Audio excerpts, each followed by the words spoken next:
28 जनवरी को बिहार में सरकार बनती है, लेकिन कैबिनेट का विस्तार अभी तक नहीं हुआ है। आप सोच रहे होंगे कि ऐसा क्या हो गया कि बिहार में कैबिनेट का विस्तार नहीं हो रहा, वो भी इतने दिनों तक।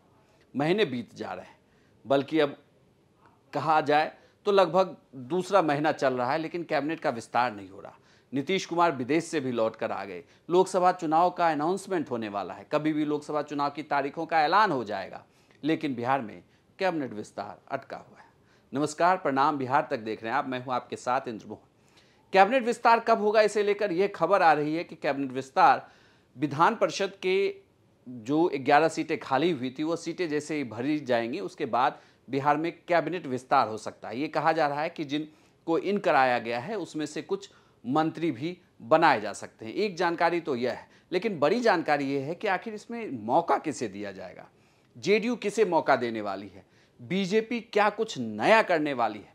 दरअसल जेडीयू को लेकर यह कहा जा रहा है कि जेडीयू के पुराने नेता जो नीतीश कुमार के कैबिनेट में थे, उन्हें फिर से दोहराया जाएगा, यानी कि उन्हें एक बार फिर से मौका दिया जाएगा। एक दो नए चेहरों को लेकर भी चर्चा है।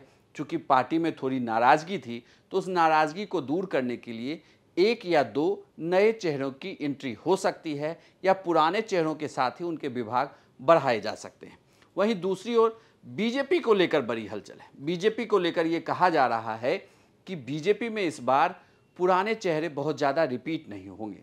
जानकारों की माने तो इस बार सिर्फ 40% पुराने लोग ही मंत्री बनाए जाएंगे। 60% नए चेहरों को मौका दिया जा सकता है जो नीतीश कैबिनेट में मंत्री बनेंगे।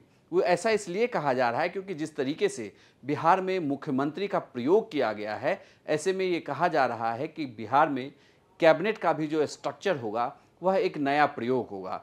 इस नए प्रयोग में पुराने लोगों के साथ साथ नए नेताओं को की एंट्री, नए विधायकों की एंट्री इसलिए भी कराई जाएगी ताकि उन्हें भी अनुभव दिलाया जा सके सरकार में काम करने का।